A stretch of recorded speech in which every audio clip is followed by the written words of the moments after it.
I've had a long history with the Golf nameplate. What I mean is, I've owned the Volkswagen Golf range, not the whole range, but most of it in my years of car ownership. I started with the Mark 1 GTI, the first Golf GTI, then I went to the Mark 2, then the Mark 3, then the Mark 4, and then the Mark 5 GTI, which till today I think is the best Golf GTI. And mine was the best because why? It was a manual 6-speed, very rare. But of course I sold it. Reasons are plentiful, but it was just for an upgrade.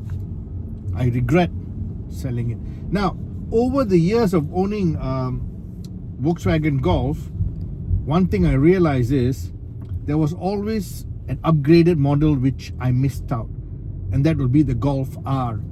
Now, I remember seeing the Mark IV Golf R and thinking to myself, what a car, what a performance car. Hot hatch, great performance, nice to look at, great to drive, because I've driven it, not mine, but I've driven it, and I thought, it's just the budget, you know. Earning power was a bit lacking at that time.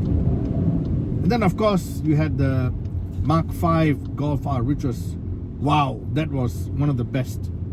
Couldn't afford it also. Then you had the Mark 6. And all the time I thought to myself, one day I'll get myself a Golf R. One day. Hopefully, while I can still enjoy driving. Today you see here, I'm driving a Mark 8 Golf R. This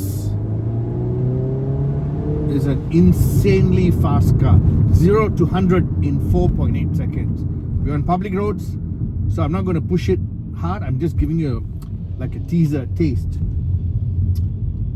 330,000 ringgit. This is the price of this car. It's local assembled now. Comes with 5 years maintenance, 5-year warranty, which means you got 5 years of trouble-free motoring. But 332,000 puts it in a very sensitive price range because you have a number of rivals in that price range. Now, when I talk about rivals, I'm talking about new cars, not reconditioned cars or used cars, new cars.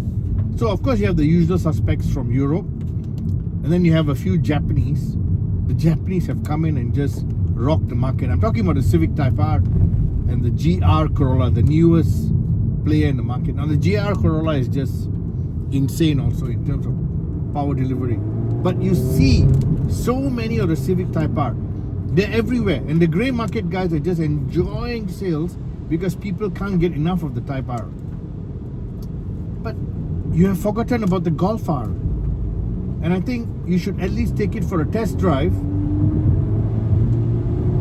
to see how much enjoyment you can get out of this car in your day-to-day travel. Of course, you're not going to be, you know, pushing it hard all the time, but you know, when you need it, when you just need that extra oomph, it delivers. And you got nice comfortable seats, you got that engine note, you got a Harman Kardon sound system,